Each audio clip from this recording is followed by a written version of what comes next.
আসসালামু আলাইকুম ভিউয়ার্স, আমি তাজিন। আমার কুকিং চ্যানেলে আপনাদের সবাইকে স্বাগতম। বাঙালির পছন্দের মাছ হচ্ছে ইলিশ মাছ, আর এই ইলিশ মাছ দিয়ে তৈরি যে কোনো রেসিপিই দুর্দান্ত হয়। তবে অনেক বেশি মশলার আধিক্য থাকলে কিন্তু ইলিশের যেই দারুণ একটা স্মেল আছে সেটা নষ্ট হয়ে যায়।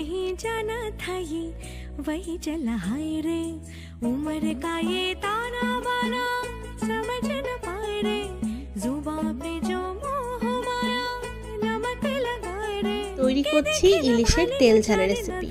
তো তার জন্য আমরা এখানে ফোড়নের জন্য নিয়েছি কাঁচামরিচ, আর কাঁচামরিচের মাথার দিকটা একটুখানি চিড়ে নিয়েছি, আর নিয়েছি হাফ চা চামচের মতো কালো জিরা। এখন এই তেলে কাঁচামরিচ এবং কালো জিরাটা দিয়ে দিচ্ছি। এটা ফোড়ন দিতে হবে অবশ্যই। ওই যে বললাম যে ইলিশ রান্না কিন্তু বেশ কিছু টেকনিক আছে, যেটার কারণে আপনার ইলিশের স্বাদগন্ধটা একদম অক্ষুণ্ণ থাকে। তো আমি এখানে অনেক বেশি মশলা ব্যবহার করছি না, শুধুমাত্র কাঁচামরিচ এবং কালো জিরা ফোড়ন দিয়ে একটু ভাজা হতেই আমি এখানে পেঁয়াজ কুচি দিয়েছি। তারপরে পেঁয়াজ ভাজা হলে লবণ, হলুদের গুঁড়ো আর দিচ্ছি মরিচের গুঁড়ো। এই হলুদ মরিচের গুঁড়োর সাথে একটু দিয়ে দিলাম পানি। এখন ভালোভাবে মশলাটাকে কষিয়ে নিচ্ছি। ইলিশে যদি আদা রসুন বাটা বা জিরা বাটা ব্যবহার করা হয় তাহলে নাকি ইলিশের স্বাদগন্ধটা কিছুটা ফিকে হয়ে আসে।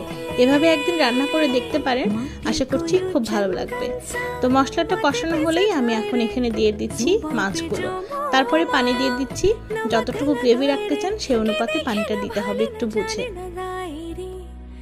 দিশাহারা কেমন বোকা মনটারে।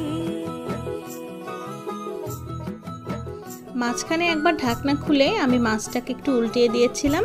তারপরে গ্রেভিটা যখন একদম নিজের পছন্দ অনুযায়ী কমে এসেছে, তারপরে চুলাটা বন্ধ করে দিয়েছি। ব্যাস, আমার রান্না শেষ। এই ছিল আমার খুব সাধারণ আয়োজন আজকের জন্য। আশা করছি আপনাদের ভালো লেগেছে। সবাই ভালো থাকবেন, সুস্থ থাকবেন। আল্লাহ হাফেজ।